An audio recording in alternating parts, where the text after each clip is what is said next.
So, this was my third match of my Final 15 PC against Japsand. So I have actually got quite a good matchup against Japsand. So I'm going to lead with Infernape and Suicune against his Salamence and Azumarill. So I was expecting his Azumarill to be Belly Drum, even though pretty much all of the Japsand ones were Assault Vest.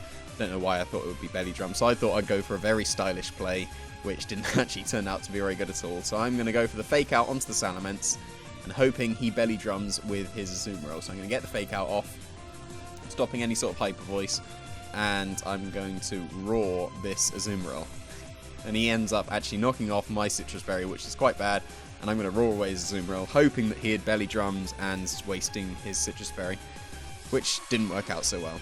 But it actually puts me into quite a good position here, because I can bring out my Infernape, get the Intimidate onto both his physical attackers, and then I can guarantee my Tailwind goes up, so long as he doesn't flinch me with any Rock Slides, but he actually sees that that is probably his best way to try and stop it.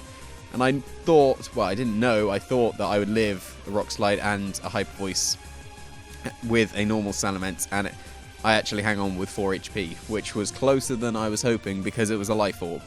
But I don't flinch, I get up my Tailwind, and that puts me into a very good position, even if he doesn't realise it, because I've got my secret move on my Salamence, which is about to just straight up win me the game, which is Giga Impact. It's such a good move on Salamence. It's just opens up so many win conditions, because how many times does one Salamence OHKO another Salamence? It's so good. That just completely won me the match right there, because now I can just get a double knockout with the Giga Impact and the Scold. I know he's got Azumarill in the back, and I'm pretty sure I had Serperior in the back, so I felt quite comfortable there. And he was likely going to have Tyranitar as well, because he wanted to stand up for the Excadrill. So he does reveal the Azumarill and the Tyranitar, and I have pretty much got this game. Unless I go for some terrible moves and try to choke it away, I should have this game. So I know I've got Infernape in the back, so I'm going to leave the Tyranitar alone and try and get the burn onto Azumarill, just to pretty much guarantee it.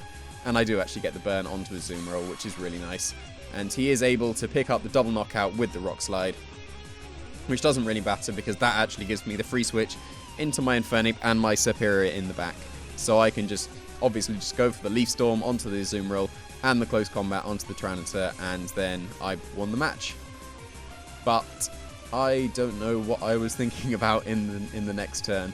I think I thought that the Tyranitar, like, the only way out for him would be to, like, protect Tyranitar and then crit a Play Rough.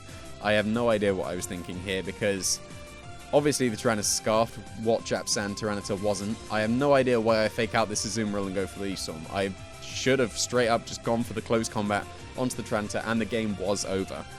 So now I've actually given him a way back in, because he can just Rock Slide flinch me after the Tailwind ends. So he's going to go for the Rock Slide, and it is a 2-hit KO on my Infernape, which is really bad, especially after the Sandstorm. Serperior will hang on though, so a guaranteed win I've let come down to does he flinch me with Rock Slide, which was a terrible move on my part. I can't even think about what my thought process was. I think I expected a Scarf Tyranitar to protect, but can't think about anything else. But luckily, I don't flinch, and I am able to get this Leaf Storm off to KO the Tyranitar. So really, I think I deserved to lose that match after that horrible choke, but luckily I didn't get flinched, so that actually worked out in the end, I guess. But don't choke games. That was just a guaranteed win that I tried to throw away. But anyway, on to game 4.